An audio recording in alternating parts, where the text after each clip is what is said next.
Adik-adik sekalian, dulu, dulu, dulu, dulu, dulu, saya pernah menjadi tukang cuci. Ibu guru, tukang cuci. Yang paling repot kalau pakaian dalamnya orang dicuci. Bayarnya, saya bilang suka-sukamu. Saya pernah jadi cleaning service, membersihkan toilet 4 setiap hari, travel paling terkenal di Makassar. Saya bilang sama yang koordinator kebersihan, nggak usah kau gaji saya, tapi kalau ada undian umroh kasih masuk namaku, mudah-mudahan saya bisa umroh gratis. Sampai tutup itu kantor tidak dapat. Itu travel paling hebat dulu di Indonesia, yang selalu mendatangkan penceramah. Waktu itu yang paling top kita gelar dengan dai sejuta umat, almarhum guru kita Zainuddin Mz. Kalau beliau ceramah, saya tidak bisa masuk ke depan. Saya dari kan kecil saya. Lihatlah, dalam hati saya enaknya jadi ustadz. Dijemput, dimuliakan, semua orang berebut mau bercium tangan kepadanya, semua orang berebut mau mendekatinya, didoakan. Saya bilang enak betul jadi ustadz. Dulu saya pernah menjadi pegawai catering, bawa nasi SMA sampai saya kuliah, bawa nasi. Yang punya catering waktu itu namanya Bapak Reza, orang bau-bau. Saya bilang sama dia, karena tetangga kos saya ngontraknya di Harimau lorong 77A, dia di nomornya 77B.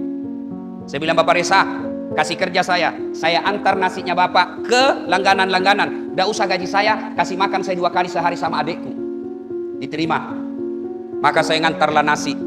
Yang paling saya ingat, namun setiap saya masuk, satpamnya killer, satpamnya kasar. Pak, dia aku lewat sini, kasih kotor-kotor. Kok di samping situ? Sekarang masih satpam dia. Tapi saya ketemu, dia bilang, saya terangkat wibawa saya setelah jadi satpam. Kenapa? Karena saya dikira polisi. Bajunya satpam kami di polisi sekarang itu. Kami dikira polisi, Ustaz. Terangkat wibawa saya. Saya bilang, kau rugikan polisi. Polisi dikira satpam. Sekarang masih jadi satpam. Saya ketemu, saya bilang, halo Bohdeng. Masih dia jadi satpam. Saya kuliah lantai 2, PIS 3 Universitas Hasanuddin, Fakultas Ilmu Sosial, ruang 207.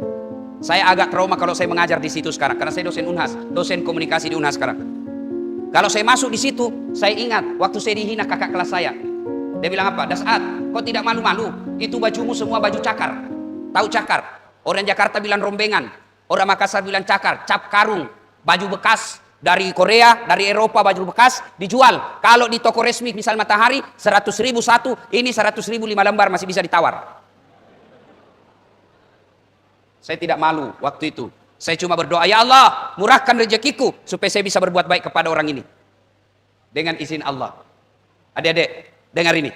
Dengan izin Allah. Bukan mau takabur. Bukan mau mewah-mewahan. Bukan mau sombong-sombong. Motivasi buat kalian yang selalu dihina. Motivasi buat kalian anak-anak miskin. Motivasi buat kalian orang-orang kampung. Saya pernah rasakan hinaan semua itu. Alhamdulillah. Kalau dulu yang hina saya katanya baju-baju bekas. Sekarang setiap Ramadan saya kasih zakat itu kawan saya. Dengan izin Allah. Kalau dulu saya cleaning service supaya bisa dapat undian umroh tidak dapat. Alhamdulillah sekarang saya punya travel sendiri. Bisa umroh dan haji kapan saja saya mau. Dulu sebelum Covid. Dengan izin Allah. Orang-orang yang pernah menghina aku dulu sekarang selalu berlomba-lomba senang kalau saya ajak foto. Apa resepnya? Cerdas? Tidak. 1. Birrul walidain. Baik kau sama orang tuamu. Tidak usah kau cium tanganku. Tidak usah. Bukan saya sekolahkan kamu. Saya juga tidak kenal baik sama kamu. Siapa yang kau cium tangannya? Seolah-olah perasaanmu, hatimu, pikiranmu seperti kalau kau cium para habaib tangannya. Rasakan itu kepada ibu bapakmu.